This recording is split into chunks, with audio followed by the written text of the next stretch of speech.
In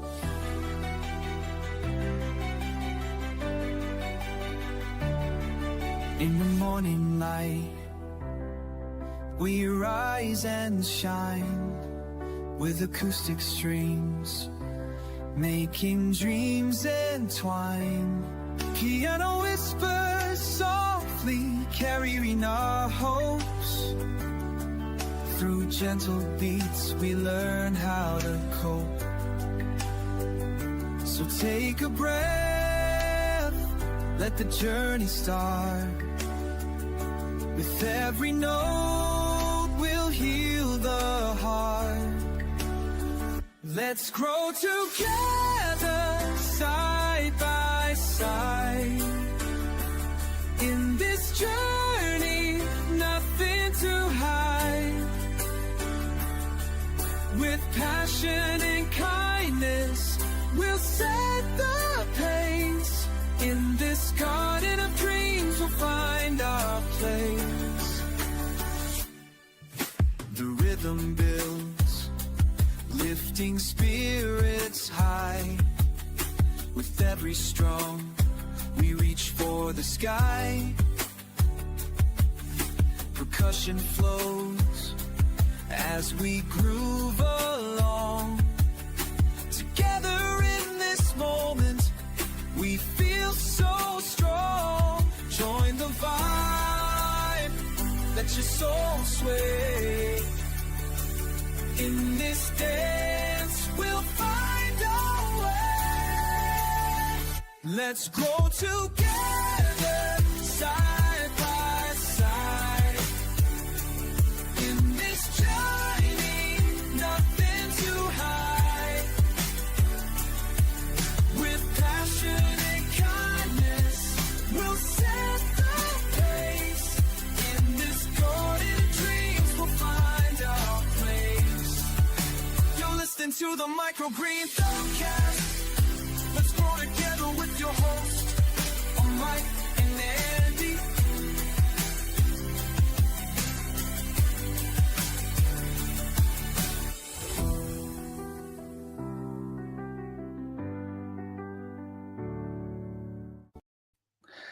Hello, everybody, and welcome back to another episode at our normal scheduled time every other week here. And today we're going to be going to be starting back because we hear these questions a lot about starting a microgreen farm in your home and what you need to do and all that stuff. And myself and Andy both started in the house and have grown from there and built more. So I think we're pretty qualified to do that. And we'll get into all of that in a moment. If you guys got any questions, make sure you put them in the chat. We will go through them if they're appropriate for what we're talking about, or at the end of the podcast as well. We'll go through a whole Q&A session. So, Andy, how are you doing? Good. I'm tired today. I heard you had a lot of work. I was telling you before the show started, we hiked 5 miles this morning, and then it was leg day at the gym. So that's never good to do both of those things on the same day. I would not advise it at all. But definitely I'll probably be sore tomorrow, but good so far. Definitely split up leg days. Yeah. So Andy will not be walking anywhere tomorrow. So him and his wife will be staying on the couch or the bed all day. That's where I would be. I wish anyway. that were true. Well, let's get into the podcast and talk about why you started home, why we would recommend, I'm assuming Andy would the same, but why I would recommend starting at home and starting small. First off, you want to start growing for yourself. Start as a hobbyist, right? So with the mindset that you might want to grow this into a business, so get the proper equipment, get the proper racks, the proper trays, everything that you need to start to grow it into a business. And if you just grow it as a hobbyist, you still got great equipment that's going to last you forever to use and go with. So start it with the mindset of a hobbyist, but hey, this might turn into business. So let's get the proper stuff. Don't get cheap stuff that's just going to break and fall apart on you, because that might frustrate you even more if you get them deep trays that some people love to use. They're very flimsy, and after a couple of uses, you break them. You might think, this isn't going to work. I'm going to go through so much equipment. This is going to cost so much more money. So having the right mindset to start with, but it still gives you a low barrier entry to get started. I've always said, like, we started for $1,000 and built up from there. It's not much money, even if you're just going to grow it for yourself. You're going to save yourself that $1,000 over time in the food that you're going to have to eat yourself and your family and everything else with the microgreens. So I definitely would do that, and just pick one clear goal before you start. Like, so if you're going to start as a hobbyist and you're thinking about doing a business, but you're not sure, so what would you eat as a personal use? That's the seed you're going to get. That's what you're going to grow and all that stuff. Then you move into maybe a side hustle and you're selling to a few chefs, or you're going to the farmers markets or something like that. And then you grow into doing chefs wholesales and everything else, but we can get into that in later episodes. Andy, what do you recommend starting? Yeah, I totally agree on the flimsy trays. Don't bother. With Bootstrap Farmer, it's buy once, cry once. That's what we always say. Yes. They're gonna last you forever. I mean, we literally, I kid you not, we have a routine. So we bought a bunch of those back in the day. We basically just use them as top trays for germination at this point, just to get rid of them over time. And when one breaks far enough to where it's no longer useful, the tradition at our farm is, we call it, we're Wookie ripping it in half. So once it literally gets to that point where they just literally share, you shouldn't be able to do that with your microgreens trays. You should not be able to literally rip it in half with your hands. So go to bootstrapfarmer.com. I mean, they have phenomenal trays. I know you have thousands of them. We have thousands of them. I mean, we've probably broken 6, if even, that we've had to literally get rid of in 5 years. I mean, it's so hard to actually break them. They're fantastic. And it's usually like the actual process of washing them and putting them on the racks, ironically, that we tend to break them. It's not actually planting or doing any of that kind of stuff. But yeah, 100% start in your house, stay in your house as long as you possibly can. The longer you can be at home, the less expenses you're going to have that are going to be external expenses. And I'm sure we'll get into that as we go through this process as well. But yeah, get good quality stuff, buy it once, use it, and it'll last you forever. That's the beauty of it. Exactly. Yeah, we 5 trays. We broken 5 trays from Bootstrap that had the corners unusable because they were the bottom tray, so water would leak, out of them, obviously. Yeah. And we called Bootstrap, got on the phone with them, told them what happened, and they sent us a 10-pack to replace them. So they go above and beyond if you do happen to have them. I think that's 5 years that they warranty them for, I believe. It's either 3 or 5 or something like that. I don't know. Yeah. I forget. At this point, I got so many trays that, I don't know. But yeah, it's a while that they guarantee them. So, I mean, you definitely can get them back if you just call them. Very good people to deal with, too. To do business with people that are good people. So, highly recommend them. Yep. All right, let's talk about home setup, space, equipment, and some practical and actionable things that you can do with a home setup. So you're gonna need to find a spot, right? You're gonna need to find like a spot that you can grow in and everything else. Ideally, where there's not animals around. I know you can have them in some area that's close by and stuff, and talking to some experts about that and everything else. But I would recommend the best practice would be not around animals can get in there and everything else, because you just don't know what they're going to need to do to the plants. If you have a cat, they might crawl all over the racks. You don't know. Dogs might grab a tray and take it away. But you don't know. So if you can kind of have it in an area where you can have it, so you're going to need to measure out. Like if you're doing a closet, you could do a closet so you can shut it off, right? And you can have air control in there and everything like that. But you want to measure everything to make sure you have that. Make sure you have outlets that are nearby to plug stuff in. A lot of closets don't maybe have that or have enough, but can you run a wire out and everything like that? So you're going to make sure you make that setup possible there. So that's the first thing I would do if I was starting, is find this dedicated spot where I'm going to grow the microgreens, where I'm going to set it up, and something that can be there for a very long time. What do you think, Andy?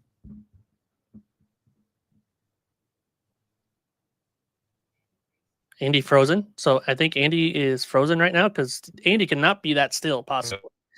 So yeah, he's still a little frozen. So when he comes back, we'll get him into that. But other things you got to worry about when you set up is also temperature, humidity areas for that spot and everything else, and airflow. In a closet, you're going to have issues with airflow. So you're going to need a fan in there. Obviously, you should have a fan anyway.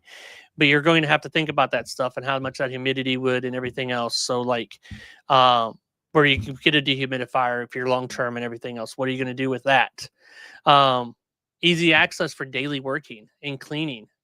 A lot of people forget about where they're going to clean these trays at, right? And how they're going to clean the floor and get underneath the racks and everything like that. You got to make sure you have easy access to clean the racks, to clean the trays, to clean underneath it, all of that stuff that you have to think about. So keep that in mind as well when you're going forward. I'm sure Andy will be back with us in a little bit, but we will continue to go along. If you guys have any questions, make sure you put that into the chat. And then some other essential equipment that we have to that we want to get. So now we thought about a space where we're going to put it and everything like that. So thing you want to worry about is also your equipment. So you're going to want to do a vertical rack, right? We recommend the 6-tier rack. So you have 5 shelves to at least grow on. You can expand from there and move stuff around if you want. But at the beginning, a 6-tier rack to set it up. You're going to need to get shallow trays from Bootstrap Farmer. I recommend going ahead and getting 2 30-packs, one with holes, one without holes. So that way you can go with 2 full rounds. Because of what we did is we germinated on the bottom shelf with no lights when we first started. And then we use the other 4 shelves for growing. So it gives us 16 spots. So basically we could turn that rack over with 30 trays. You're not quite with that, but you can get close. So you can do 14 one time, 16 the next time. And that way you can get 2 weeks grow out of everything and clean them, everything else. So you can go quite a while with this 2 30 counts of trays with the 5 tiers to grow on, one to germinate on, 4 to plant on. Welcome back in, Andy. Maybe not. He's freezing again. It looks like Fuzzy. There he is. I think. I don't know. I can hear and see you, and everything seems clear on your side. So I'm not sure what's going on with my stupid internet here. It's weird. So I was just talking about the racks and making sure that you have that, set up. So the essential equipment you need to get started with. So, the vertical racks, the shallow trays. Then I was going to talk about the grow lights. This is always controversial a little bit. What kind of grow lights to use? I personally like T5s or T8s. T5s you use 2 per shelf. T8s use 1. What's your thoughts, Andy? Yeah, I mean, we do T5s, we do 2 per shelf. We actually started with 3 per shelf, and that was based on all the grows, build video that we watched 5 years ago, and we had no idea what we were doing. And over time, we figured out that you don't need 3. 2 is totally fine. And ideally, whatever the depth of your shelf is, you want to basically divide it by 3. So if it's, 24 inches deep, you want to go every 8 inches essentially. So you'd have your 2 lights in 8 inches from the edge, and they'd be roughly 8 inches apart. It doesn't have to be exact. I mean, if it doesn't line up exactly and it's not exactly 8 inches, don't worry about it. If it's like 7.5 or whatever, it's not going to hurt anything. But that way you're getting even light, spread across the whole entire rack. And as far as like rack systems, I mean, you can do like what Mike said. I mean, I would get at least a 6-tier. If you go through like the restaurant store or other places like that, you can actually buy the legs and the shelves individually and build out exactly what you want. We run 7 shelves per. So we actually have 6 grow shelves and 1 top shelf, which works out great. So we can get 24 trays per rack. And if your space is tight, that's a really good way to go. And that works out great with the T5s as well. So you can bring those shelves a little bit closer, about 9 to 10 inches from the top of that shelf to the top of the next shelf up. Works out great. So you can actually set it up like that if you're really tight on space. And if you had to, you could even put 8 shelves per rack, which is crazy, but it can be done. You just have to bend all the way down to water that bottom shelf, but you can do it if you want to. So there's enough room, with the T5s. But if you ran T8s, you're going to be, 10 plus inches, probably 10 to 12 inches at least. You're going to have to space your shelves out. So it's going to take up, more space, or you're going to lose space basically by the number of shelves that you can actually run. But 2 T5s, 10 inches or so apart, 9 inches or so. I've got a great video. It's got a gazillion views on my YouTube channel that shows exactly how we set ours up. So just, search for Andy Musa on YouTube. You can find that video, no problem. It's right on my main page or whatever you want to call it that. So it's a really good detailed build out, shows exactly how we set everything up. And it's really ideal. So, but yeah, the rack systems are Vertical is the best by hands down. Just We got to takes up, use our vertical very space. little floor space, and you're good to go. So Yes. what's that? I said we got to use that vertical space, right? Yeah, for real. Yep, 100%. All right. So there's two different opinions on racks. We do use one shelf that is a 7-tier, using 6 shelves for our basil because we like to get them a little closer to the lights to get more even growth and everything like that. The only reason why I would recommend, if you're just starting out, of getting just a 6-tier with 5, so you can just germinate on the bottom one, and then you have 4 growing shelves. Then you only need 2 packs of bootstrap charmer trays. So you do cut down your expenses in the beginning. And then if you need more space, move to the 6th tier so you can get more space down the road. But either way works. Just remember, you got to have a place to go germinate this stuff too in the beginning. And not because Joe mentioned it in the comments, but I want to shout out his light videos that he made. So if you go to NBARS Microgreens, NBARS Microgreens on YouTube, he's got a couple really awesome, very nerdy, detailed, light videos that he goes over with recommendations and full spectrum crap and everything else. I mean, it's all in there. It's awesome. So you can learn a lot just from those couple videos. I think he did a part 1 and a part 2, if I'm not mistaken. So definitely watch both of those. You will learn a ton. And it's not because Joe recommended it or said it in the comments. I'm not just at all. saying it actively on my own. Yes. Because I'm a good friend to Joe. Yes, not at all. Yes, it does go nerdy is a good way to explain that video, but you do learn a lot about everything. So, but yeah.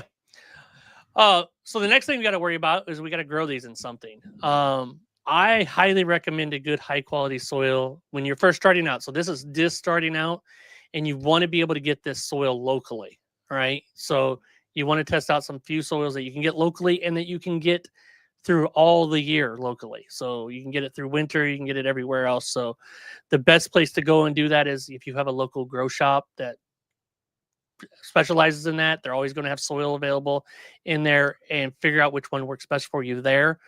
For just starting out, you want to find something that you can get locally year round, because you're not going to be able to buy from a distributor. You're not going to be able to have that. If you're getting from the local hardware store like a Lowe's and Menards, they don't have soil past like September, October, and it won't come back until February.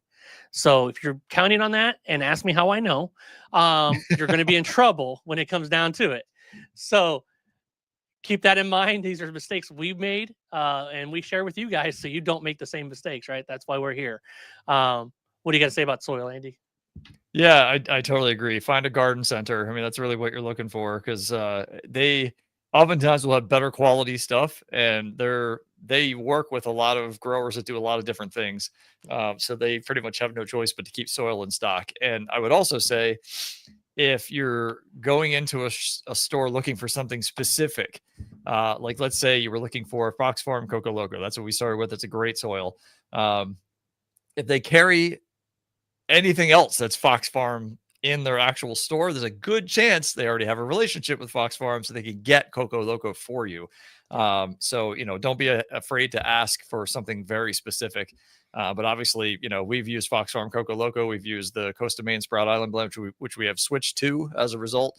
Thank you to Dan. I don't know if he's on or not. I haven't seen him pop up yet, but Dan DeSanto kind of introduced the microgreen world to that, and Mike found out about it and played around with it. And then I found out about it from Mike. And so now both of us are using it constantly, but it may not be something you can find locally, but you may be able to get, there may be Coast of Maine, something else in the garden center that's near you. And you can say, hey, I'm really looking for this, Sprout Island blend. Can you guys get that for me? And chances are they'll, order a half a pallet or something for you to play around with.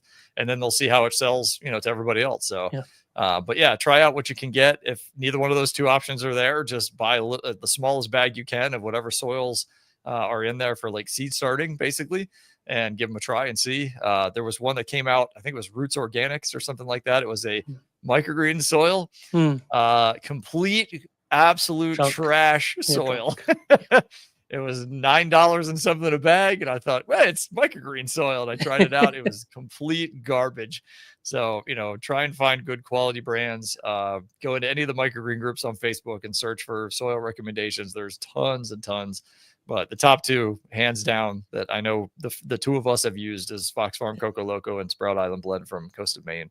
So if you can find either one of those two, you're going to be already a step ahead for sure. But and yeah, if you buy it can't, locally. Shipping is not cheap. Yes, shipping is not cheap. And just give a recommendation if you can't find them to, yeah, if you can find a Pro Mix MP or HP or somewhere along that line, and then get the True. Gaia Green fertilizer. It's a powder fertilizer you can mix into the soil. There's some people call it a super soil when you do that, but it just adds some nutrients into it to help out and boost a little bit better yields on it. That would be my third recommendation. So Costa Main, Coco Loco, and then like a Pro Mix MP, HP, something along that lines with adding Gaia Green into it, and you're going to be okay. But 1, 2, and 3, obviously, for a reason. So, Yeah. All right. And Coco Coir works too. I mean, if you yeah. absolutely have to go down the Coco Coir route, go down the Coco Coir route. Joe, who swore to death that he would use Coco Coir his entire life, has since converted over, thankfully. So I got to give Joe a hard time since he gave us a hard time about not shouting out his video. Yeah. What the heck? So phone apparently is listening to me. What did you say? Sorry about that. If you heard that. Yeah, it happens.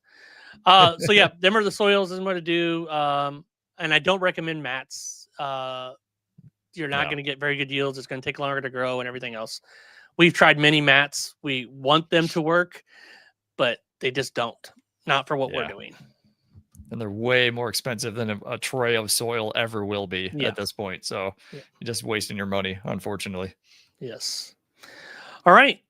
Now, in the very beginning, how do you water? When we first started, we used to take okay, this is very, very first started. This is like, we were growing like 6 trays, right? I would take each tray individually into the kitchen sink with the spray nozzle hose and spray each tray to water it coming out, bottom water it, take it back. Not very safe to do. You're going to have accidents if you do that. But that's what we knew and did. Then we switched into a bucket watering where we would dip a cup into it and water. I do recommend doing that in the beginning so you can figure out how much you need to water your microgreens, because you can get dialed in how much water broccoli needs, how much cabbage needs, whatever, how much peas need, sunflowers, all that stuff. But you're going to want to move away from the bucket as fast as possible. Because you get into a lot of trays, that's going to be a lot of time you're wasting just watering, and it's going to get tiring.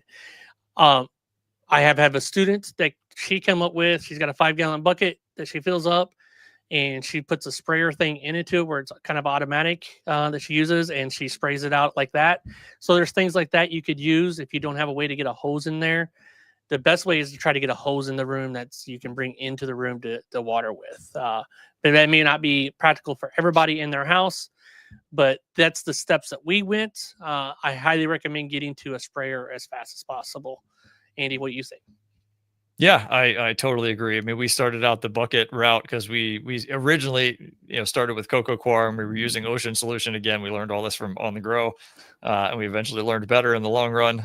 They basically, and don't get me wrong, it worked great, because we were very small at the time. Obviously, we were brand new. We had like 2 racks, I think, that we started with, and one was germination basically, and the other one was just growing regular plants. But over time, we realized quickly hauling around 5-gallon buckets full of Ocean Solution was a giant pain in the butt. And once you get to 5, 6 trays worth of stuff, 5 gallons of water doesn't go very far. Yeah, so you're filling it up, 2, 3 times every single time you go to water, and it was a pain in the butt. So we actually installed a hose system inside of our house. It was very weird to do that, but it worked great. And we were in our finished half of our basements. All the water tie-ins were really easy to get to, which worked out really good. But beyond that, you can also get a little thing that will screw onto your kind of faucet. So if you have access to your kitchen or a bathroom or something like that, usually you can unscrew the little, I can't remember what they call it. There's the name for that thing, but anyway, take it off. Huh? The spigot? But you mean the like the aerator, I guess. Aerator, yeah. Call it that. But then you could screw on an actual hose and run it, a certain distance or whatever, and turn on the faucet. And then you can use it as a hose. That works too. But yeah, I mean, I would say basically for watering, it's the hardest job to teach. It literally is. I mean, when we hire new people, it's months and months and months to get them used to it, because you have to know every time you pick up a tray, okay, this is broccoli. And in your brain, how much broccoli typically weighs when you pick that tray up. If it's lighter than it's supposed to be, you got to add a little extra. If it's heavier than it's supposed to be, you can add a little less. If there's still water standing in the bottom for some reason, you can add a lot less. So those kinds of things you have to learn over time. And it's probably the hardest thing. But for what's worked the most across the board for us is just filling the very bottom of the tray. I mean, the very, very, very bottom. There's just barely enough water to cover the whole bottom of the tray. Has always worked really well. It's about a cup to a cup and a half, roughly, depending, to actually fill the bottom of the tray. There's certain plants, and you'll figure this out over time, that can take more water. There's others that can take less. Like peas, can take more water. Sunflower can take more water. Radish can take more water. Whereas like arugula and amaranth and beets and cilantro, way less water. Like 3/4 at the most, is what you would water everything else traditionally. Unless you're using deep trays with extra soil. Like we found, beets and cilantro, we can water them normally and they're totally cool with that, but it may be different for you. It depends on your environment, depends on your humidity, depends on your heat. There's all kinds of things that can pull the moisture out of the air, and then dry out your soil faster or whatever. But that's kind of our general rule to a certain extent, is just fill the very bottom of that tray with water every single day, once a day. You do not need to water twice a day. You do not need to water during germination, which is another thing that On the Grow teaches everybody. Oh, you got to spray them twice a day. No, you do not. You water them in one time and then they sit for 3 days. Yes. Yeah, I mean, we have beets, and I'm sure you guys do the same thing. Beets and cilantro are sitting in wait for 7 days, and they don't get watered one single time except the day we planted them, and they're totally fine. As long as you got them contained and weighted down, and you got a top tray keeping that moisture locked in, then you're good, man. So yeah, you can make watering as hard as you want, unfortunately, but you can also make it as easy as you want, and it's a whole lot easier with a hose. A whole lot easier, for sure. But again, I do recommend measuring it when you first start, so you can kind of get the feel of what it will look like and how much goes in there and everything else. I'm glad we went through that process to help us know what we're watering, but you're going to want to get it right from it very soon. And Andy gave some really good tips on doing that. And he also talked about climate control a little bit in there when he mentioned it for a moment, that you might need a dehumidifier. You might need a humidifier. We went through our first winter. We weren't growing a ton yet, so we needed to have a humidifier in there to bring up the moisture level because it was too low. Like we were getting like 25, 30% because it was just dry, cold winter. So we weren't getting a lot of humidity. So we actually had to have that. There's the best way to counteract that of having enough humidity in the room is grow more trays. If you have that problem, you'll solve it.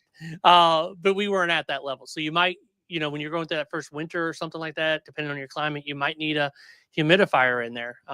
Once we got past the first winter, obviously use a humidifier after that, and then bigger humidifier, all that stuff, everything else. And then you want to make sure that you have a fan in that room, keeping the airflow going. You don't want anything settling on the plants. You don't want airflow directly on them. You don't need a fan on every rack or 3 computer fans on every rack. You just need airflow in the room moving the stuff. What do you say about climate, Andy? Yeah, 100%. And I agree completely on the fan thing. I mean, we basically have one fan that blows right down the middle of the aisle. It's not rotating, just literally shooting dead straight. So that one fan can cover 8 to 10 racks by itself, growing right down the middle or flowing right down the middle of that actual rack setup. I know you guys have a similar setup, if I'm not mistaken. But the reason why we don't have them rotating is because the trays that are all the way at the end of that thing, every time that rotates, is blowing air literally directly on the corner of that tray. Guess what's going to happen? That tray is going to dry out and all those plants are going to die, so you really just want that general airflow. But yeah, we started with the stupid little fans on every single shelf. Again, learned it from On the Grow. And unfortunately, it's just not necessary. It absolutely is not. It's just an extra cost. You're buying 1 fan or 2 fans for every single freaking shelf. It gets expensive really quickly versus buying one like $50, $60 standing fan that just shoots down and can cover, 8 racks, 10 racks, whatever. So it works out really good. So definitely try not to, go down that road if you can help it. And then from a humidity standpoint, I mean, really like 35 to 50%, is totally fine. And then for temperature, we try and keep ours about 72 to 74, just depending on what time of year it is. And you will find, and we've talked about this before, that the outdoor temperature will affect your indoor grow. I know it sounds insane, but obviously if it's freezing cold outside, your HVAC system is blowing in heat. So the plants are going to be feeling heat all day instead of feeling cold air when it's during the summertime. So they will be affected, even though the temperature is exactly the same year round, 72, 74, whatever. Having cold air blowing on them versus having hot air blowing on them, you will see a difference. And you'll find over time as well, like what plants work better at the top of your shelf versus the bottom of your shelf. Up top, it's hotter. Down at the bottom, it's going to be cooler. So those colder weather plants, they can sit down at the bottom. They're going to be better off. And the ones that enjoy the warmer weather can sit up top. And it's literally as simple as looking up germination temperatures. Get on Google or ChatGPT or whatever and say, what's the germination temperature for arugula? And it'll give you a range. And what's the germination temperature? This is how we learned how to grow cantaloupe. What's the germination temperature for cantaloupe? Oh, it's 80 to 85. Well, guess what? Our environment was 72, so they weren't germinating. So every single time we go through the 3-day process and we're like, well, the seeds haven't done anything. This is wonderful. And then we found out it's because we need heat mats. So little things like that you can pick up. And don't be afraid to use technology like that to find out, what their ideal environment is. So if you find something as a more of a cold weather crop, put it at the bottom. If you find something that's got a little bit warmer germination temperature or prefers to be in direct sunlight or whatever, where it's going to be hotter, put it up at the top. So it's so simple. Just spending a couple minutes and researching the crops you're growing, you're going to learn so much about them. Even though you're only growing them for 2 weeks or less, you can still actually pick up a lot of good information. Yeah, paying attention to your crops, knowing what crops do. Farmers research this stuff all the time when they're growing, right? You're not going to try to grow arugula in the summertime. It's going to burn up, right, outside. So they're growing that in the beginning, the falls, the springs, the stuff like that. So just keep that in mind. So you want to duplicate that kind of process if you're going inside and everything like that. You can grow a micro arugula year round, but again, bottom shelf, cooler temperature. Like Andy said, versus, you could put sunflowers at the top and they're going to love it.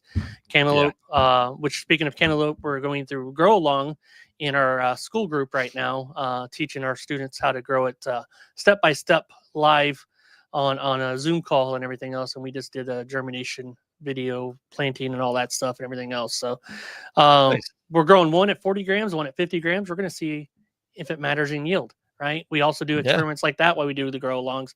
So we can learn and students can learn. Maybe you can save 10 grams of seed every plant and you can get same or similar yields. That'd be awesome. So them are things that we do with that stuff as well.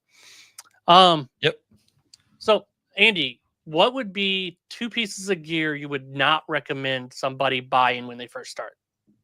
Oh, definitely the shelf fans, without a doubt. Number one, you're going to have a lot of people that are going to tell you to want that. I would say that and just garbage trays. And I'll add another one. If you can avoid buying small bags of seed, even if it's 5 pounds, I mean, a 5-pound bag of seed is going to be so much cheaper per tray than even, getting like a 1 pound or less. Because that was one thing we did wrong when we first started is I had no idea, like brand new, no clue, never planted anything in my entire life. And I was like, oh, I'll just go online. I'll buy these 1 ounce packs and 4 ounce packs and thinking that's going to last me a bit. No, it did not. It was like 1 tray's worth. And it was $5 or $6 of seed on 1 tray, so even getting down to like a 5-pound bag, you're going to knock that cost down significantly. Yes.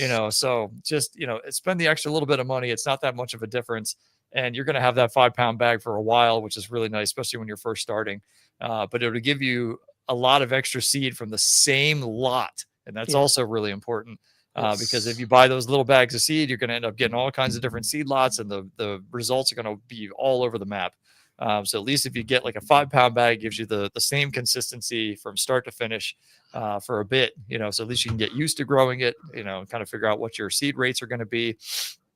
And I mean, there's tons of resources online that you can figure out, what your seed rates are going to look like. But ultimately, your seed rates are going to be your seed rates and no one else's. Mike and I could sit here and talk for the next 10 minutes about like what amount of seed we use per thing. And it's going to be different almost across the board because he has a different environment than I do, so I would definitely just, get good trays, none of those stupid fans, and definitely get, the biggest bag of seed that you can afford, basically, ideally, especially if you feel like this is something you're going to do for a long time and you really want to go full hog on it. The bigger the bags, the cheaper by far it's going to be per tray. And good soil. That'd be another thing. Don't get crap soil. Yes. No Miracle Grow. Don't do that. Definitely recommend 5-pound bags of seeds. 2 pieces of gear you would not recommend somebody buying when they first start. Yeah. Yeah, definitely recommend 5-pound bags of seeds. 2 pieces of gear you would not recommend somebody buying when they first start. Yeah, definitely recommend 5-pound bags of seeds. You'll eventually hopefully move to 25-pound bags, but Yep. you probably don't want to do that at the beginning because you want to make sure you want to grow that seed. But 1 ounce bags, obviously, like Andy said, is a waste. Like you Yeah. ain't gonna grow. You're not gonna figure out anything on that. At the minimum, get a 1 pound if you're not sure if you really want to grow it, and then quickly move to a 5-pound bag if that is what you want to do. But if you can afford it, get the 5-pound bag. It's gonna save you money, well over what the 1 pound bag costs. So definitely recommend that. And I will say, when we started as well, we bought a lot of small packs of a lot of different seed. And I know it sounds insane, but we probably had 20 to 30 right off the bat. And it was really, our thought process was, let's plant like one tray of all these different varieties. What works, we're going to continue with. What doesn't work, we're clearly not ready for yet. Yeah. So, like, for example, we had bought cilantro, arugula, some stuff that was really tough. And we didn't know. I mean, we had no clue it was hard or easy. So we grew those. They failed miserably. And we're like, okay, those can get pushed on the back burner for now. So, that's another thing. You could just buy little packs. If you decide to go that route, at least you can experiment to see what's easy and what's not, and what you're able to, actually pull off. And then you can continue with those varieties and then drop the stuff that's hard and then try it again sometime in the future, if it's in demand. But at least that way, you're going to be successful, or at least remotely successful on all your grows. It'll kind of help you, build that confidence right up front to be able to feel good about what you're doing. So, because that's really important. I mean, if you just go, hey, I'm planting these for the very first time and I plan on selling these in 14 days, good luck with that. Yeah. If it doesn't work, then you're like, oh crap, now what do I do? So grow them for yourself, give them to your friends and family, practice. Because I mean, once you go talk to a chef, it's every week. You've got to have it spot on week after week after week. Even if they want 40 pounds of basil or something, you got to make sure you get that 40 pounds of basil every single week consistently. So that's really important to make sure you've got them down packed to grow them accurately. So, and get consistent yields. That's definitely important. Yeah, for sure. Word of caution though, buying a whole bunch of small packs, like Andy said, that they got and they pushed it back. We went and bought a farm out that failed. It was a few years ago now at this point, probably almost 3 years. Yeah, probably about 3 years now, that we went and bought them out, got all their trays, got all their stuff. And what they have, a whole bunch of small packs of seeds, tons of them, 1 pound and under, probably like 50 different seeds that they had, different seeds and stuff. They failed because they were trying to do too much at the beginning. Start with 5 at most, stick with 5 crops, learn them really well, and then move on if you want to grow something else. But don't have ADD with seeds and trying to grow a whole bunch of stuff, and you're not going to learn what that crop does. But yeah. I mean, just with 5 crops, you can do what is it when you're mixing? Is it 5 times 5 times 5? 5, yeah, it's like 25 different, I think, something like that, or maybe more. 125 different varieties you can do. With mixes. Yeah, and then the extra 5. So really, you've got 130. Selling them by themselves, 125 mixes you can create. So that's an easy in to grocery stores, to do that kind of stuff. I mean, I know you guys have a lot of I don't want to say basic stuff because it makes it sound, that it's not we great. do. It's awesome. But you're using a lot of the easier stuff to grow it, creating those mixes, and your customers love them. So, it's an easy thing to actually create right off the bat with a minimal amount of stuff. So people love mixes, man. Yeah. Love them. Yeah. You can make your own custom mixes, call them your own custom names. Nobody else is going to have it, right? They can duplicate it, but they're not going to have your name. They're going to have your logos and all that stuff, everything else you've already established. So definitely recommend that. Let's talk a little bit about the homegrown workflow. So seed tray to sell, right? You got to source your seeds for sure. Make sure you get a reputable seed supplier. So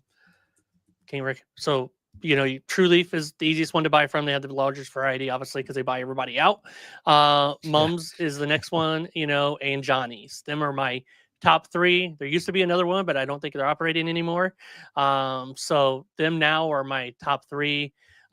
Generally, you get great seeds from them. Anybody could get bad seeds. Never had a problem with Mums. Johnny's I love for peas and sunflowers. Their seed is such more high quality than what True Leaf is. A lot of the basic stuff True Leaf does great with. Harder to find organic with that. So if you want all organic, you can get it from True Leaf. You just may not get everything that you need organic. That's why we use Mums to get the stuff that we can't get organic from there. So you got to have a good seed supplier for sure. reputable ones that, you can call and get things taken care of, not fly by night ones or anything like that. I know like Cost Tools try to get into Microgreens. I'm not sure if they still are, because we got seeds from them that were horrible. Oh, Their man. trays weren't very good, so they were trying, but yeah, it was a big fail on our end, so I don't recommend them. But seeds to start with, like we talked about, the basics, if we want to call them that. Radishes, sunflowers, just be wary of the seed hulls. Peas, broccoli, cabbage, stuff like that you want to start with. Just easy grows to get your feet wet and get comfortable, right? They're growing generally. There's a lot of information on them online. There's a lot of information how to grow them online. That's the ones that people start with, so you can find out how to grow them properly, and get your confidence, right? If you try to grow arugula and it fails and it fails and it fails, you're gonna be like, microgreens don't work. If you grow broccoli and it succeeds the first time, you're like, oh, I can do this. Now you got confidence to go, right? So we want to make sure you have confidence to go. We didn't start with arugula. It took us a while to learn arugula and get it down and grow right. Now we grow it beautifully, but we probably didn't grow it well for the first 3 years. So keep that in mind. It's what happens. What do you say, Andy? Yeah, I totally agree. I mean, getting into the advanced ones like arugula, amaranth, cilantro, beets, they're going to be a giant waste of time up front. I mean, that's something you're going to want to get used to. Unless you have a lot of background in farming and you're really damn good at germinating practically everything, then it's going to be really tough to start with those. They're so finicky with being watered right. A little bit too much and they dampen off, a little bit too less, and the whole tray drops dead. So it's just a giant pain in the butt, to keep those alive. So use one, grow the ones that are popular. Don't go straight to like shiso or, some crazy thing that like hardly anybody's growing and there's barely any videos on it. And, find the stuff. That's one thing I have to give On the Grow credit for. Their actual grow videos are really, really detailed. But ultimately, if you really want to get videos from somebody who's actually doing this commercially, this is the man right here to my left or right, depending on what your screen looks like. They have a ton of great videos on Innovative Microfarms YouTube video, channel or whatever. It's awesome. We've learned how to grow a few things from those guys just watching their channels like beets. And they came out with their beet video, changed our entire beet process. It was awesome. And then I think we were like the ones that brought the arugula plant right into blackout thing to the world. And that has worked phenomenally well. So we don't put our arugula into weight anymore. We go straight to blackout, stays in there for 4 days. We missed it every day. And that's dramatically helped with dampening off, things like that. So it's just stuff you're going to learn over time. And thankfully, the big benefit too is just experimenting. Mike talked about it earlier. They're going to do cantaloupe and a variety of different, seed weights and things like that. That's the kind of stuff you can play with, grow, if you want to try arugula, for example, grow 3 trays or so, or 2 trays, water them with a specific amount, each day, and see which amount works best for you. Little things like that you can experiment with and play with to try and get used to it. So we did that a lot with amaranth because we freaking sucked at growing amaranth for a long time. Hated it. We had to plant like 80 trays to get like 4 trays worth of good quality of amaranth. It was a freaking nightmare. Yeah. So, and now we're phenomenal at it. I mean, we're planting way less trays. Every tray comes out looking perfect, which is great. We may have a little bit of dampening off here and there, which is not uncommon. It's just part of what you have to deal with when you're growing those kinds of things. But overall, we've gotten so much better at it just because we experimented with it. We logged everything we did, tried different things. Experimentation is so huge in this. And it's fun because you get to be like, all right, let's compare these two or this thing or that thing. I mean, just for example, like we've used silica gel packs, in our packs for the longest time. And I always have been like, I don't think they're necessary. So we recently started testing with that. We'd harvest 2 packs the same day of a different variety and, throw one in a silica gel pack and throw one without. And we'd put them in the fridge and leave them. And we'd take them out like 2 days after they were supposed to expire, open them up, pull them all open. And so far everything's looked exactly the same with and without. So, we're basically going to just let our silica gel packs go. And once they're done, and we're not going to do them anymore. It saves money on every single pack. That we're not going to have to use those things and time. Spend the time putting one in every single pack. And, so ultimately it just wasn't worth it. But that was something we weren't willing to try until very recently. So just little things like that can make a huge difference. Storing things, how you're packaging things, what temperature is your fridge, do you find things last longer or shorter periods of time, depending on how you package them? all kinds of stuff you can experiment with to get your process really dialed in. Because if you can put out a good quality product, it's a no-brainer. If it lasts 2 weeks or whatever, I mean, you're crushing every distributor product they're going to get. Even the place in the Netherlands, I can't think of the name of it, Copper Crest, their stuff, which literally comes live, dies within 3 to 5 days. So if your packaging lasts for 7+ days, you're already beating all the competition that's out there other than other local growers, so little things like that can make a big difference. So it's worth doing those experiments to try and get it just dialed in perfectly. For sure. I tried to tell you to get rid of them silicone packs a long time ago, but good that you're moving away from them, Andy. No, I'm glad. Save you some money. It's been something on my mind for a long time. Yeah. So we finally got to that point where we're like, all right, let's start messing with this a little bit. And talking about ease of use with all the crops we've kind of been talking about, besides like some of the other crops we said that are harder, the ones we talked about starting with, these are all going to be like 10-day grows, 3-day germinations, 7 days on the shelf. So you can turn that shelf over every week and make money. So that's also a benefit of these. Like you don't want to be trying to grow a cilantro or a beet or stuff that's going to take longer and taking up shelf space when you're first starting. You need to turn over crops to make money weekly, right? So you want to get to that when you get more and more racks as well. You don't want to, so you want to stay with them 10-day, from planting to harvesting crops. And then that way you get them out and going and selling. So it's all about turnover with your first starting and in general, and then them becoming your base crops that you're always turning over. Then you have a few of the crops that take a little bit longer, but they're not taking up all your shelf space and hindering you from growing and making more money. If you did everything that was like a 3-week crop, you're only making money every 3 weeks. That's gonna stymie your business. You're never gonna get going. You get paid weekly or biweekly at your jobs. We want the same thing. We want weekly pay, right? When we're in a business, you want that weekly money coming in to keep your business afloat. If you have to wait 3 weeks before you can sell something, and if you're selling it to a restaurant or a grocery store, you're waiting somewhere between 15 to 30 days before you get paid. So now if you're 30 days out now, when you first started that crop, you're almost 2 months before you get paid from starting that crop. That's not good business practices at all. Yeah. Yep. Definitely start with the shorter stuff in the beginning. Once you have more space than you could ever want, that's when you start getting into the 3+ week grows. Yeah. And then they don't have to worry about it. It's not taking up any valuable space that you need. Yeah. But when you're in your house, especially if you're in a small room or something like that, the shorter stuff is well worth the turnaround. 100%. Sure. All right. First sell and pricing, finding your first customer. So that could be your friend, your family members, the farmer's market.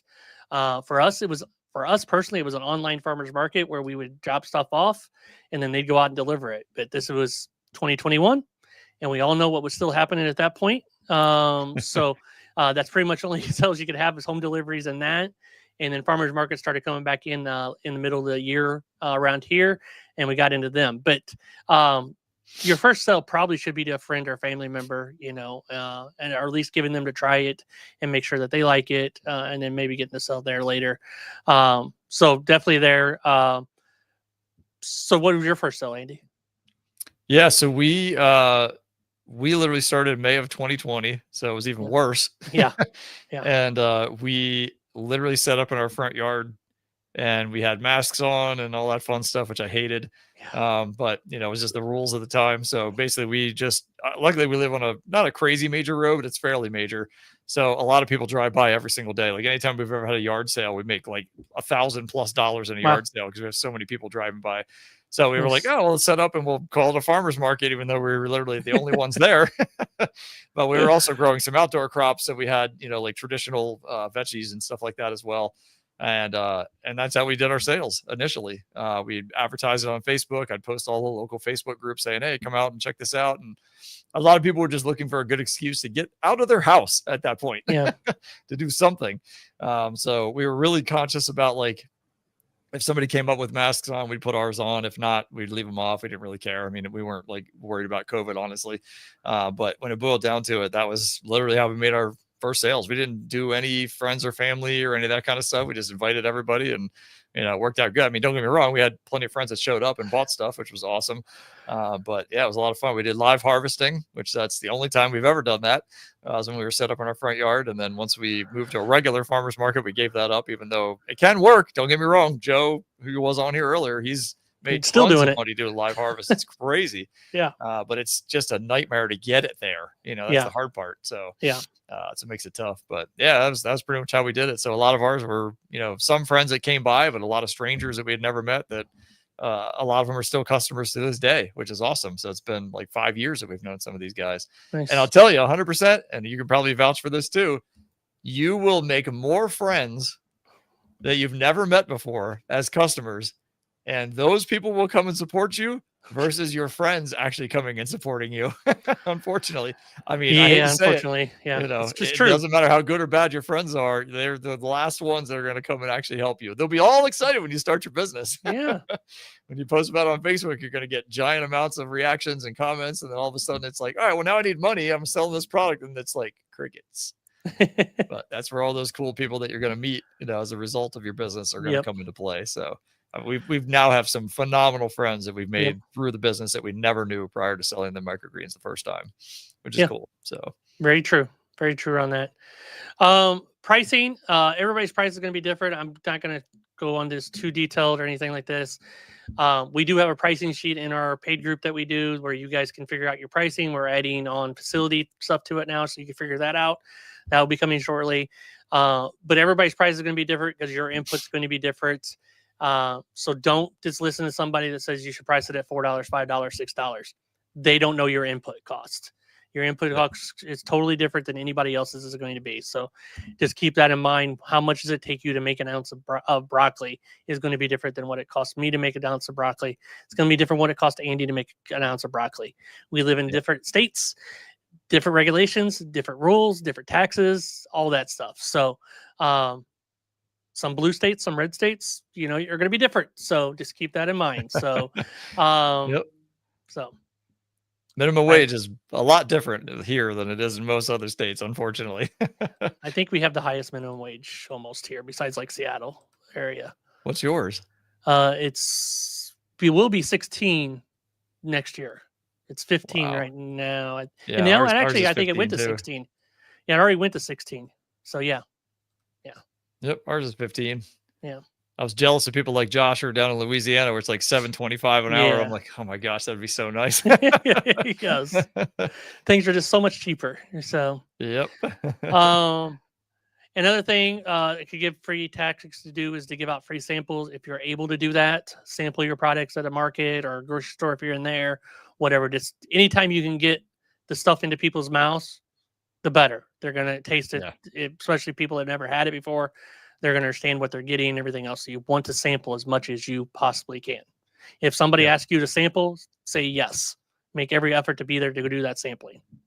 Yep. And I'll tell you, if you go and you forgot to bring samples, like purposely bring samples, open a pack. Yeah. I mean, seriously. Yep. There's a good chance that they're going to potentially even buy that pack that you just opened to give them the samples out of. They'll be like, oh, that's delicious. Let me just take that, which is great. So it's like, but again, I mean, you talk about the amount of money that actual pack is going to cost you. If it leads to even one sale, 2 sales from that one pack of whatever it is that you had to open to give out samples, then so be it. You're going to make that money back easily. But yeah, 100% agree. Samples are king. I think it was our first show, technically, like outside of our yard. I think one say it was 2021, maybe 2022, something like that. But anyway, we set up at this place and this older guy came up and he was like, what the heck is this crap? And I was like, let me change your mind, my friend. So, I was going over what everything was. I said, just try it. I'm going to blow your mind with some of this stuff. And so he was trying, he was like, oh my God, this is so good. And next thing you know, he's waving people over to the table, man, you got to come try this. And I was like, see, all it took was samples. I mean, if I never got a sample in his mouth, that guy would still think microgreens were a waste of time, so that's the beauty of it. Get the samples in their mouths and you're good. And oftentimes all you need is like a hand washing station, some, disposable gloves, things like that. Talk to your local health department to make sure you're allowed to do it. And they'll give you any, regulations you need to know. But oftentimes, depending on how strict the market is or strict the location is, it just, just got to make sure you can do it legally before you go too crazy with it. Some places don't allow it at all. So, yes, but if you can, do it for sure. Okay. Signs time to scale up. If you're in your house or wherever, even signs to scale up. Concrete indicator number 1. You're always running out of space. You have no more space to grow the microgreens on. that's the one indicator. You need to buy another rack, or you need to move, or whatever. We maximized our space out in our house. We took up formal dining room, formal living room eventually, and then the garage. We put racks, we put lights from the ceiling so we could grow on the very top shelf. When we ran out of that space, we maximized every bit out. Okay, it's time to move. Once we started putting lights up, we started looking, right? When we put lights on the ceiling, we're like, okay, we got to find time to get out of here. But that goes for a rack, right? You're running out of space on that one rack. Well, if you're filling that up every week, well, it's time to go ahead and buy another one. So when you get another order, you can fulfill it, right? So get that rack, get it ahead of time, everything else. But them are the concrete reasons why. If you're having to turn down orders because you don't have time to get to them, that may be signs that you might need to quit the job because you're turning down money for business, right? So I know that's always a hard time for people to make that decision. But if you're got space, but you got to turn down orders because you don't have the time to do it, either you got to get rid of your free time, right? And concentrate on doing the business and make it work, or you got to get rid of something that's holding you back. And for most people, that might be a job that's holding you back. But them are decisions that you got to make. That's not a decision anybody's ever going to make for you. But these are things to think about. These are what we thought about when we did it. So just keep that in mind. I'm sure Andy came down.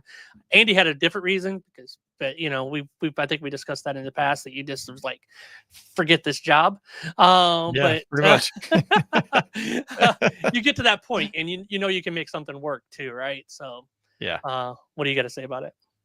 Yeah. And it definitely, in our case, we weren't willing to put the money into fitting out our entire garage, which if in retrospect, we probably should have. It's a lot better. You can get a whole lot of racks into one garage. I think Robert Meredith, if I'm not mistaken, had 22 grow racks in his garage before he finally had to move out. That's a lot of grow racks in one space. The biggest room in our house is 12 by 18. We started in our dining room, which is like 10 by 12. And then we moved into that, finished half of our basement, which is 12 by 18, but it only really held comfortably like maybe 7 or 8. And we had, a fridge down there, 2 harvesting tables down there. It was really jam packed. And so much that we had to go down the aisle like this, and you had to back out. You couldn't even turn around because there wasn't enough room between the racks. It was so tight. And so we eventually got to the point where all right, well, my job had basically put in a mandate that I didn't agree with, and I knew I had time. So we basically just busted ass on the business until it was ready. And I knew, my firing was pending at some point for the mandate that I didn't agree to. And if you can guess the time period, it was 2021. So you might be thinking about what that might have been. And so I wasn't willing to be part of this mandated thing. And I got fired basically in December of 2021. And then on January of 2022, like 3 weeks later, we opened a 2,000 square foot retail store with our farm in the back. And that was pretty much where that giant change had happened. Now, when I say that, yes, we got out. We had so much more room. I mean, we went from 12 by 18 to 2,000 square feet of space, which was insanity. But we also then now had a lease payment every month. We had additional electric payment every month, additional gas payment every month, additional water payment every month. Employees now. So all this additional expense came in massively, which is why you stay in your house as long as you possibly can. Because those expenses, versus your expenses are basically a straight line. Other than your electric may go up a little bit, but your income is skyrocketing the whole entire time until you max it out. And then once you move out, your expenses all of a sudden go whoop, and then you're like, oh crap, now my income's got to catch up to all this extra stuff I've got to spend. So it can be a really interesting transition to go to commercial space. But at the same time, if you can do like what Mike and Jess did, what Robert Meredith did, or you've got so much at your house that you're way past that point, to where you can easily absorb another $2,000 or $3,000 a month or whatever in lease and electric and whatnot, then it's a much easier transition because you're coming out of the gate already ahead of the game. We had to really push hard when we got into the commercial space to cover the expenses and surpass those expenses. And it was not easy. But we had money set aside for that just in case and those kinds of things. So, it kind of helped us get through that process and get us profitable again. So, but yeah, I mean, 100%, we moved into our 2,000 square foot space. We were not profitable because we did not have the the amount of racks we needed and the amount of output we needed to be able to cancel all that out. So we had that little temporary time where it was a little rough. So, but if you can stay at home, if you got an outbuilding or who knows what, I mean, some people may have a 2,000 square foot building on their property, as long as it's got HVAC and lots of electric, you're golden. That's like the way to go for sure. Yes. So Maximize your as long as you time. possibly can. Maximize your time and what you're already spending money on before you go spend more money, for sure. Yeah. Yep. For sure. Yep. All right. I'm going to, here at the end, before we get into Q&A, if you guys stick around, go ahead and put questions in. We will definitely get into Q&A and answer some questions.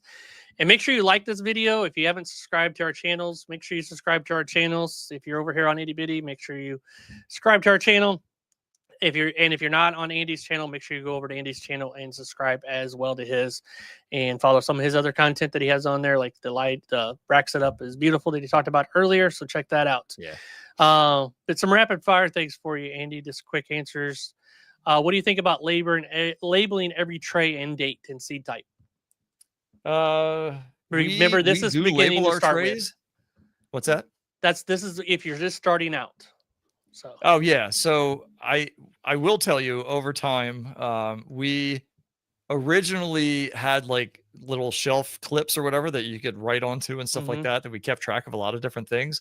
And it's not necessarily a bad thing to, when you're starting, especially, to write the dates on there just in case, because you're going to have a very small amount of trays that could be planted at a variety of different days potentially. So basically what we did is we used like little labeling tape, almost like out of a label machine. Yep. And you can just basically cut off a little piece, put it on the front of the tray, and with an erasable marker, you can write the date or the crop type or whatever that's on there anytime. It's super easy. Or the option is you've got like painter's tape or something. You put a piece of painter's tape on the outside of the tray, right on there what it is. That's certainly an option. That's what we did when we first started.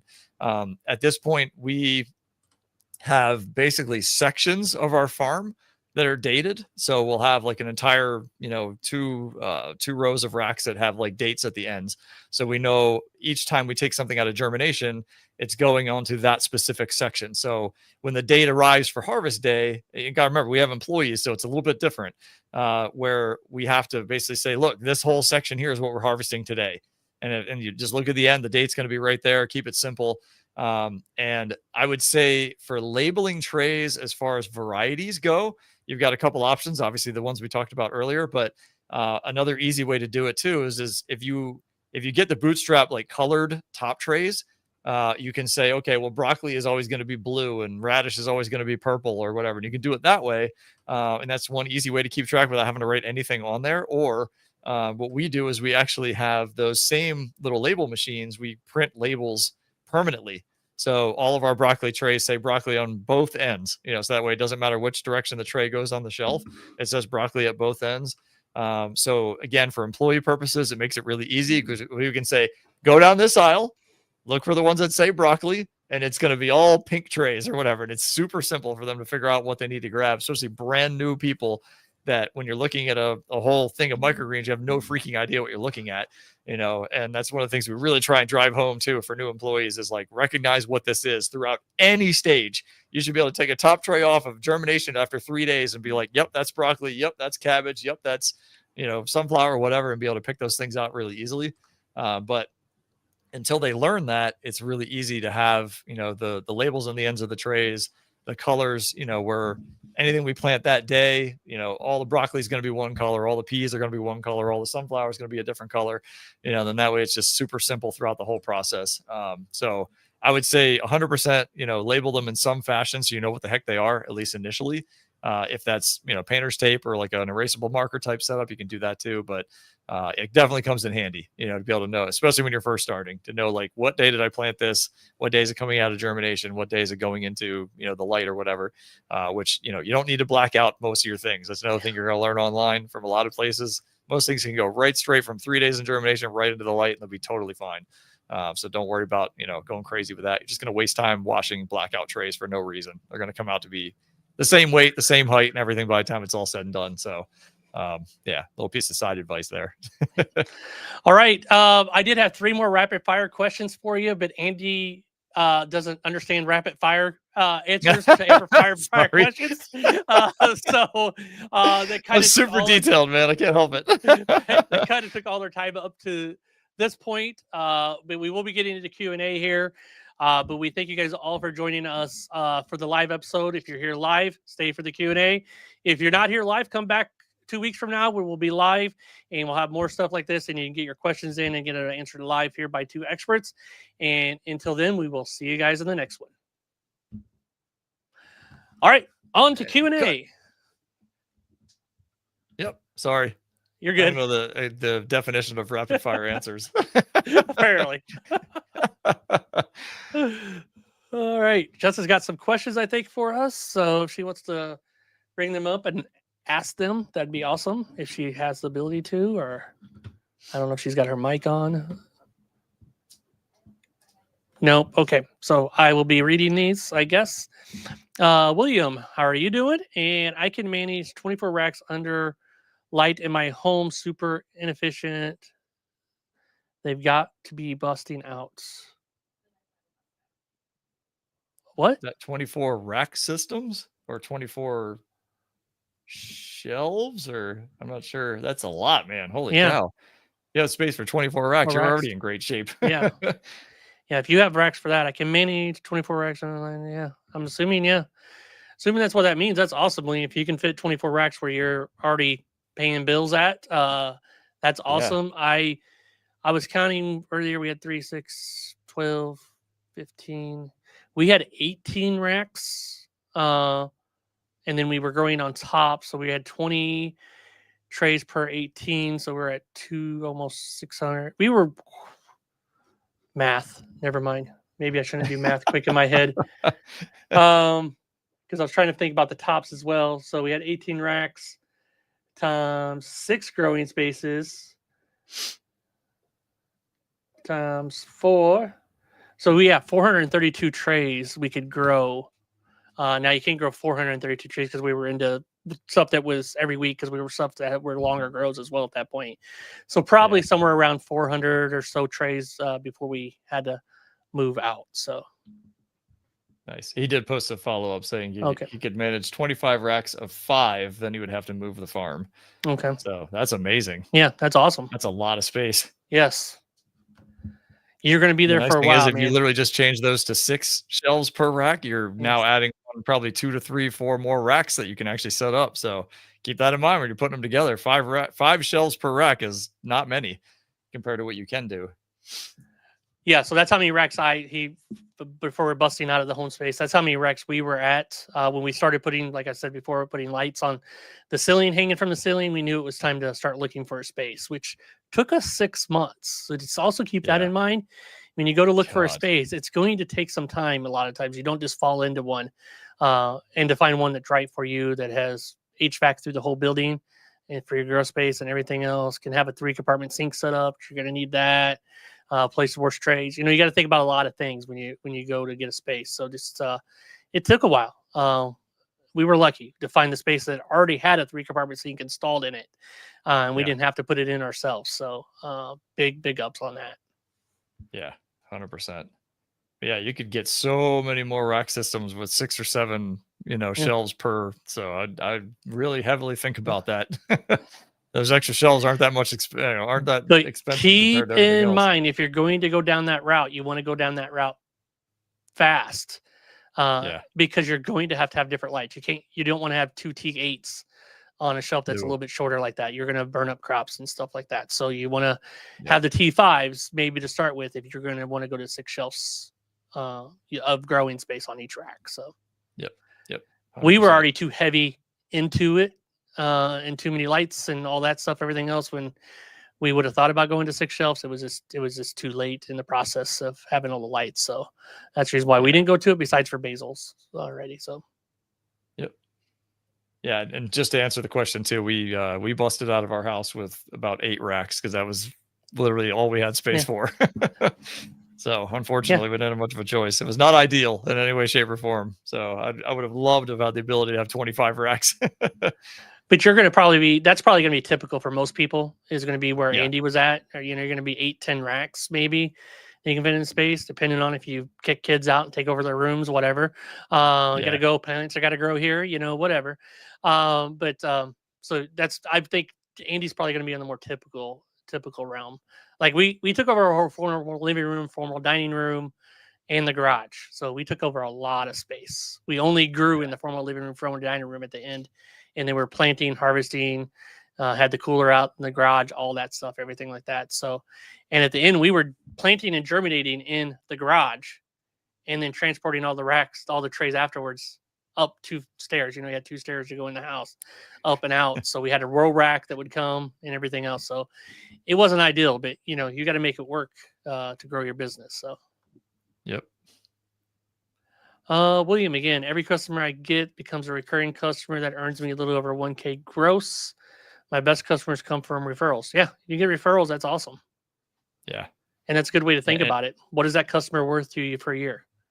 Yeah. And we never advertised it, but anytime we got a referral from another customer, we would hook that referring customer up in some fashion, give them $20 off their next order, or give them their free order or something along those lines to make them basically to show appreciation for them, telling somebody to hook us up. So It was awesome. Yeah. Yeah. That's a nice little extra gift they weren't expecting. Yeah. That's nice. Yep. Just a great way to show appreciation easily. And it doesn't cost you that much ultimately. You're giving them $20 even, but it's only like a couple bucks worth of actual microgreens. Yeah. Yeah, exactly. All right, guys. If anybody else has got any questions, it looks like William, as long as you got questions, the answer will be here up to the half an hour if nobody else has got any. But get your questions in. Great opportunity to get your questions answered live here as well. So, Andy Williams, want you to talk a little bit about your customer payment and order system. Okay. Yeah. So we use a combination of FarmFlow to actually manage our orders. So it's a software system that I wrote that we use literally all the time. You can go to freshsourcefarms.com /FarmFlow and actually check it out, or go to GoFarmFlow.com will also work. It's just an easier way to get there.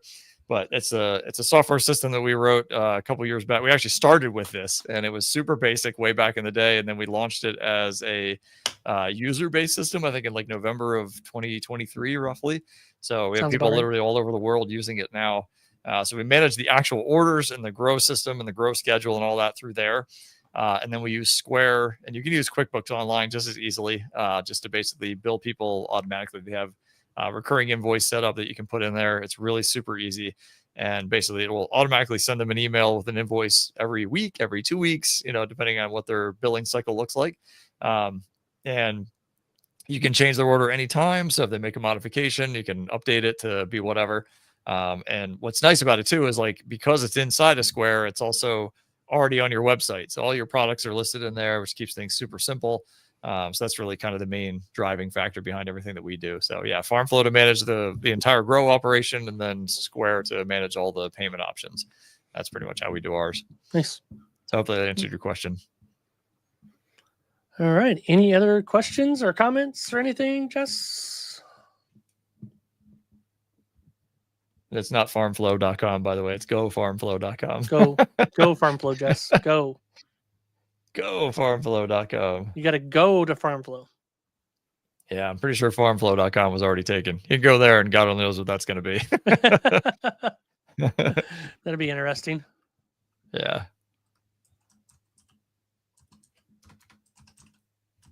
I'm curious. So there's nothing there.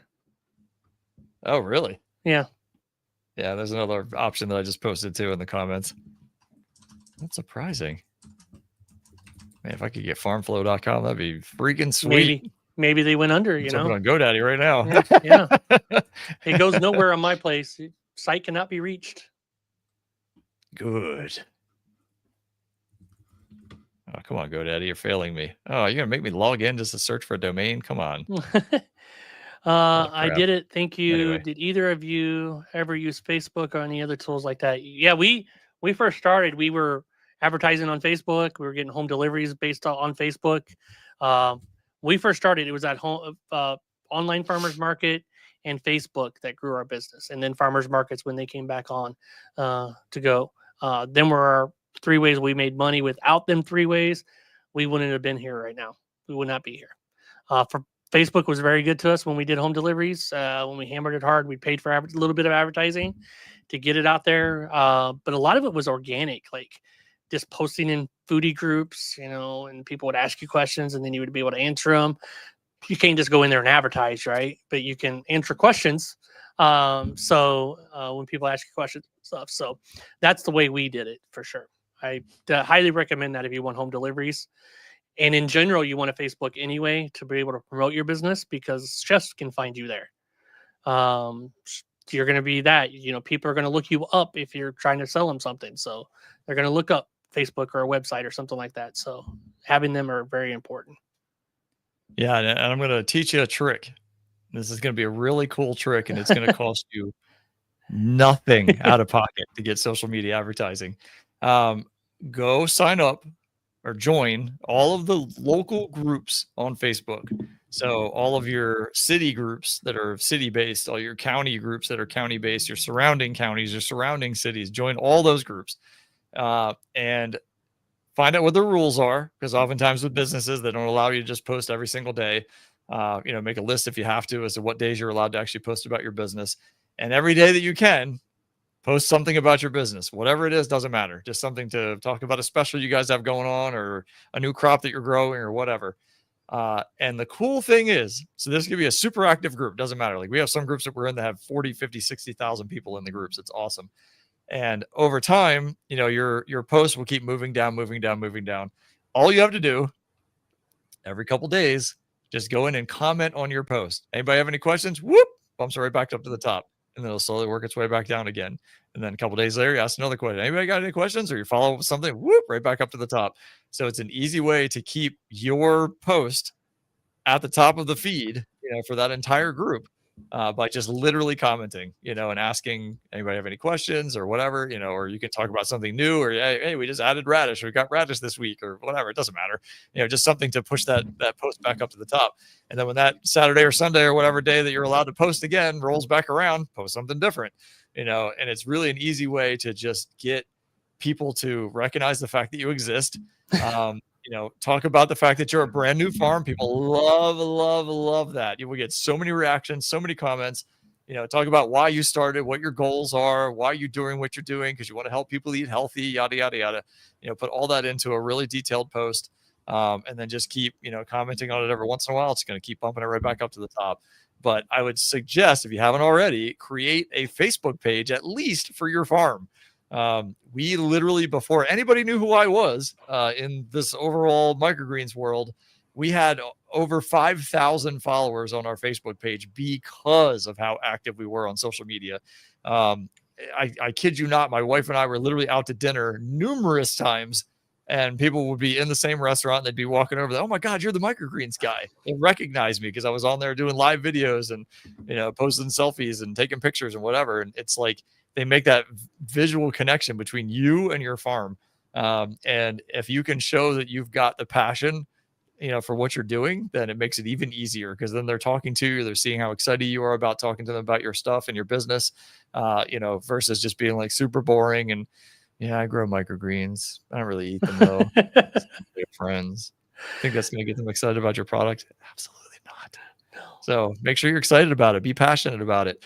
It's really a great way to help drive their interest in your stuff. So huge suggestion. Just get on those Facebook groups and post as much as you can. Yep. It'll help dramatically. And tag your freaking business. Please tag your business every time you make those posts. Otherwise, you're not doing right. You want to definitely tag them. Royce, how are you doing? And great content as usual. Thank you. By next show, Andy's beard action will have you looking like twins. Yeah, I don't plan on growing it very long, honestly. Probably not much longer than this, to be totally honest. Are you shaving it, or are you just keeping it that length? No, I'm gonna keep it. I just I cut my hair real short, obviously, and I'm like, I'm gonna try and keep this about the same length roughly. So I'll probably just like, I'm at some point going to figure out what the length is going to be, and then just literally the whole entire head. There you go. It'll all be the same length, and it'll look great. If I did that, I'd have no beard. So. No, I'm trying to catch up with Mike on the top, but I still have a little bit right here. You just can't really see it. Getting there. I'm terrible at maintaining it. Facebook, I'm assuming your Facebook page. Yeah, probably. Or his Yeah. beard. I don't Or know. his Well, beard. you have a beard Or his too. beard, You're yeah. having a hard He may time have- with it. It does No, take it's tough. I mean, Here. like social media is a freaking bear that Yeah. you have no choice but to use, unfortunately. And it's such a pain in the butt. If I didn't have the business, I would drop all my social media accounts because I'm so tired of it. But unfortunately, it's just one of those things you have to have when you own a business, and it's worth doing. Yep. So yeah, I mean, when we started, we were heavy on social media. Yep. And over the years, as it gets to the point where you don't need it as much, you're going to find you're going to start posting far less, than you used to. So it's just, it's a nice balance. Once you feel good about your business, you don't have to worry about it quite as much, but it still would be good if you proactively created content and put stuff Yeah. out there. And it's not that hard to do with ChatGPT and things like that nowadays. Well, it's not that hard either. You can do organic, just take a picture of a tray, put it on there, be like arugula. Yeah. Yeah. that's all you got to do. Just Yeah, take pictures literally. of what you're doing. It's not really that. People make it more complicated than what it needs to be. But I think from the ChatGPT side, I'm thinking more like, take a Writing picture of something. your arugula and then just say, ChatGPT, I need the top 5 vitamins and minerals for arugula, and copy and paste, and you're done. Yeah. Super easy. I wouldn't do not use AI-driven pictures of microgreens, please, for the love of God, because they're going to be like, well, this doesn't look anything like what you're actually growing, because it's not. It's like little animated, stupid-looking microgreens, with like 3 hands and stuff. You don't want to do that. Just get the content. Only way I would recommend it is if you have a picture of your microgreens tray. You put it into like a nano banana, which if you haven't heard of that, it's new from Google that they released, and it will pretty much stay the same. And you can just have it, hey, write arugula microgreens over it or whatever you want to add to it, and it will do that for you. It's still your original piece of content. You're just enhancing it instead of going to Photoshop or Adobe or whatever else. You're just doing it faster in nano banana. That's it. Yeah. Makes your life easier. Nice. Yeah, that's good to know. I just have Photoshop and Illustrator and everything else. I have all the tools. You'll love Canva. Banana. I use Canva too. I've never really used Canva, but I know it's good. Yeah, Canva is straightforward. going to be left behind by Google. Google's going to by AI for sure. in this AI race because they're heavily into it now. So, not to get off topic, but there's some tools out there that you can use within your business and just make things a little faster to get content out there and stay relevant and stay being pushed. Because the only way you win in content game in social media is posting a lot of content. Yeah. Yep. And you can schedule stuff. I mean, if you go into the business side of Facebook, the little interface that's Meta Business or whatever it's called, take a day, 1 day per month, per week, per every other week, and just create a bunch of crap and schedule it. Then you don't have to worry about it. You spend one day building all these things. Not crap. Yeah. Stuff. Yeah. Stuff. Don't make crap. Stuff. And then that way it's all pre-planned. You don't have to worry about it. You just, sit down and mess around with it for like 1 day a month or something and plan everything out. Yep. You can have a weekly microgreens education post that's just nothing but, teaching people about the vitamins and minerals per thing. Have another weekly thing that goes out, for some kind of special sign up, or maybe a monthly thing that goes out for some kind of special sign up. We did that when we first started. It worked out great. We had basically a monthly thing that we did. We had Nutritious November, and then we had Delivery December. Then we skipped January because we were in the midst of trying to get into restaurants. And then we did what we called F Word February. That was super fun. Then we, but it just got us through the winter, and we got a ton of subscriptions through running these specials every single month. So it was fun. We got to promote them. We got to push them out to social media all the time, and it really helped kind of build us up initially to get, just a lot of home deliveries. So it's super easy to do it that way. Nice. Because you'll find more people that you've never met before that will come out of the woodworks and support you than your own freaking friends and family. Just sad. They're usually the worst. Yeah. Unfortunately. That's the reality, man. For sure. Unfortunately. All right. Just looks like we're done with questions. I don't see any more coming in or anything up on the screen. So I'm going to assume that is the case. Anybody watching this before it goes down, the live Q&A will be split off and be only for members to watch afterwards. So if you're a member of the channel, that will be on that side of it. The rest of the podcast will be live and cut down on there. And we'll see you guys in a couple weeks. So that'll be like the 28th of September that we'll be back. If you got anything in the meantime, you can get a hold of us on Facebook, school groups, all that stuff. You guys can find all that information out about us. We have all that on all of our socials, so you know where to find us. And make sure you subscribe to both channels. And Andy, anything else? Nope. Yeah, you can Right. find me on Andy Moosaw at YouTube. We have a Fresh Source Farms YouTube page as well, but it's nothing microgreen content related. It's more just stuff about the business, so definitely follow it on Andy Moosaw. I think it's literally at Andy Moosaw, no spaces, and you'd be in good shape for there. But yeah, should be fun. And 2 weeks from today, literally, we have a giant event that we're doing. It's local. Oh. We've got 42 vendors signed up at this point, and we're going to be on. I actually just recorded a radio spot the other day, so we're going to have radio ads playing for this event, and it's going to be a lot of fun. So, but it's done at 3, so I should be able to be here by 5. I started saying, so are you going to be able to wiped out? But I'll be here. You'll be here. We'll make it an easy one on you. Yep. All right, guys. We will see you in a couple weeks, if not before then. So have a good one. Bye. Yep. Appreciate you guys. Get out there and get after.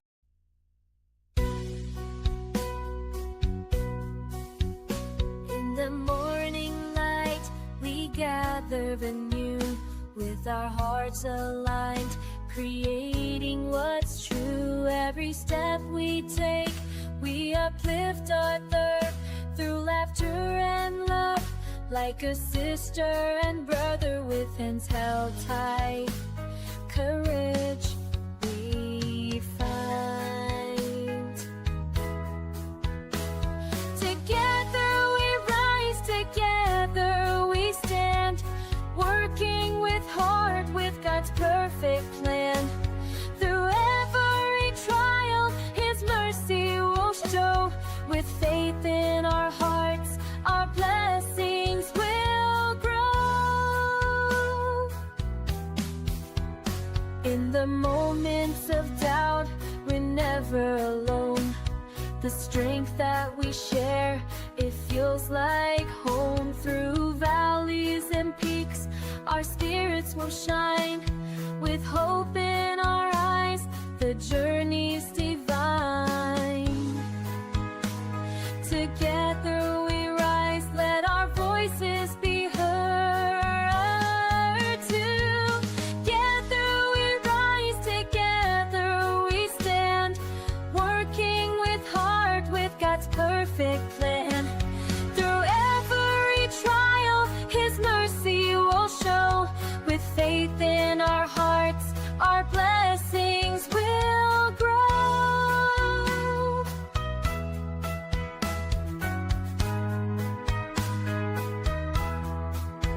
So let's embrace the path we create. With joy in our hearts, we'll celebrate.